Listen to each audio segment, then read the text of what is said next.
students, today we will start our new unit number 2, that is current electricity. तो इस unit के बारे में ही बात कर लेते हैं. What is current electricity? तो करंट इलेक्ट्रिसिटी ये वो ब्रांच होती है फिज़िक्स की जो कि चार्ज पार्टिकल्स के साथ तो डील करती है, लेकिन इसमें चार्ज पार्टिकल्स क्या होते हैं, मोशन में होते हैं. क्योंकि करंट क्या होता है, फ्लो ऑफ चार्जेस, मतलब चार्ज फ्लो कर रहे हैं, इट मीन्स वो मूव कर रहे हैं.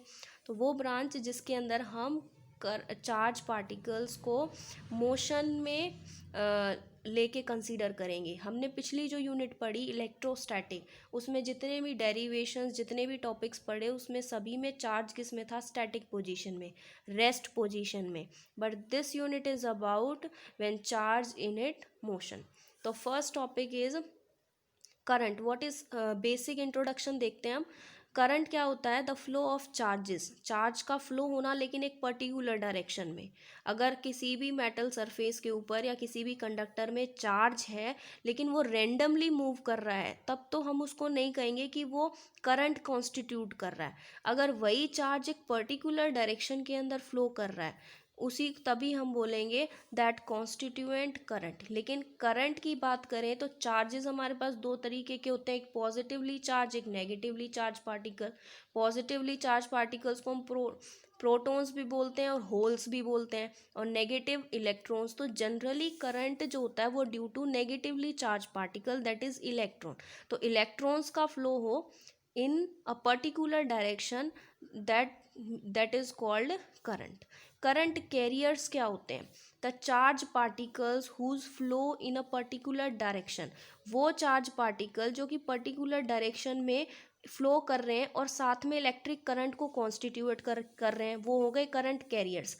अगर प्रोटॉन्स हमारे एक पर्टिकुलर डायरेक्शन के अंदर मूव करने लग जाएं, लेकिन वो क्या वो करंट को कॉन्स्टिट्यूट कर सकते हैं, क्या प्रोटॉन्स की वजह से करंट होगा, नहीं होगा ना.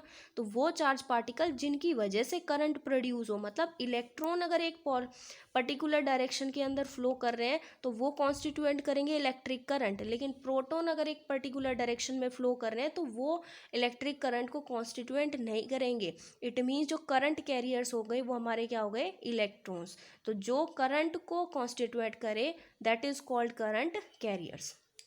करंट कैरियर्स की बात करें तो हमारे पास मटेरियल तीन तरीके के होते हैं, सॉलिड, लिक्विड एंड गैस. तो तीनों मटेरियल के अंदर करंट की बात करें तो सॉलिड के अंदर जो कि कंडक्टर्स, मेटल लेके चलो, मेटल एक सॉलिड है.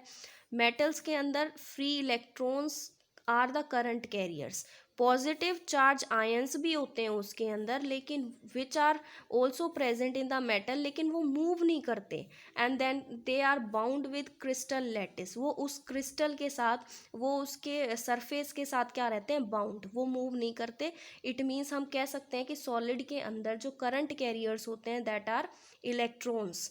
लेकिन लिक्विड की बात करें तो लिक्विड के अंदर positive charge ions as well as negative charge ions दोनों ही करंट कैरियर्स होते हैं. फॉर एग्जांपल NaCl, जब इसका ब्रेक डाउन होगा Na positive and Cl negative, क्योंकि क्लोरीन ने एक इलेक्ट्रॉन ले लिया एंड सोडियम ने एक इलेक्ट्रॉन दे दिया, तभी तो इनके ऊपर चार्ज आए. तो दोनों ही कॉन्स्टिट्यूएट कर रहे हैं current.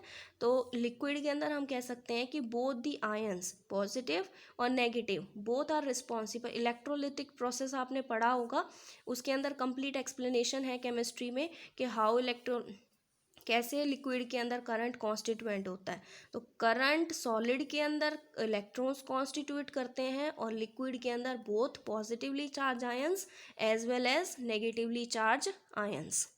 But in case of gases are generally insulators होती हैं. Under ordinary condition gases bad conductor of electricity. But अगर लो प्रेशर और हाई अप्लाई वोल्टेज पे देखें तो ये गैसेस भी आयोनाइज हो जाती हैं, जिसकी वजह से जो electrons and positively charge ions दोनों ही becomes current carriers in gases. तो गैसेस के अंदर दोनों ही चार्ज क्या होंगे, हमारे करंट कैरियर्स. ये कुछ बेसिक टर्म्स हैं जो आगे बार बार चैप्टर में यूज़ होंगी. Next term is electromotive force of a cell. Electromotive force क्या होता है कि मान लो सर्किट डायग्राम में दिस इज़ अ बैटरी, ये बैटरी से हमारा एक सर्किट डायग्राम कनेक्ट है, की भी है साथ में.